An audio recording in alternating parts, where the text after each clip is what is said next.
बात है कि संविधान में आरक्षण की व्यवस्था करके हमारे आदिवासी भाइयों को आगे आने का मौका दिया। अभी बता रहे थे घोषणा पत्र के आदिवासियों के साथ रही है, और मैं भी एक आदिवासी हूँ और मुझे खुशी है कि संविधान में आरक्षण के कारण हम इस प्लेटफॉर्म तक की एमएलए की सीट, एमपी की सीट रिजर्व है। रिजर्व क्यों है? क्योंकि आरक्षण की व्यवस्था संविधान में की है। तो कांग्रेस सरकार ने आरक्षण का प्रावधान किया था, और ये सरकार तो अभी नारा लगा रही है 400 पार का। आपको पता है कि चाहिए हो जाएंगे या 400 पार तो बहुत दूर की बात है। अगर सत्ता में भी वापस आ जाते हैं तो इस बार देश में आरक्षण व्यवस्था रहना नहीं रहेगी, ये मैं दावे के साथ कह सकता हूँ।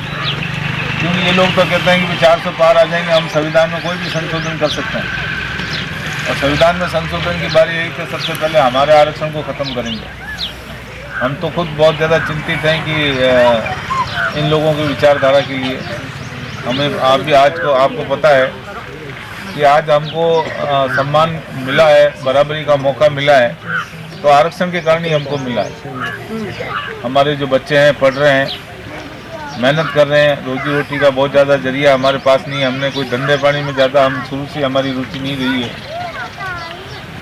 तो ऐसे में आपको सोचना पड़ेगा कि जो सरकार है भारतीय जनता पार्टी, ये भारतीय जनता पार्टी की सरकार सभी जानते हैं कि गरीब आदमी, आम आदमी, SC, ST, OBC, माइनॉरिटी सबके खिलाफ रहती है। इनकी विचारधारा है, देश में विचारधारा की लड़ाई है। ये कांग्रेस पार्टी है जो सबको साथ लेकर धर्मनिरपेक्षता के आधार पर काम करना चाहती है, और एक आपकी भारतीय जनता पार्टी सरकार है जो धर्म की राजनीति करना चाहती है। भाइयों, मैं ये कहना चाहूँगा कि ये जो लोकसभा का चुनाव है, ये साधारण चुनाव नहीं है। इस बार ये देश के भविष्य का चुनाव है, क्योंकि इनकी जो मंसूबे हैं इनके वो ठीक नहीं है।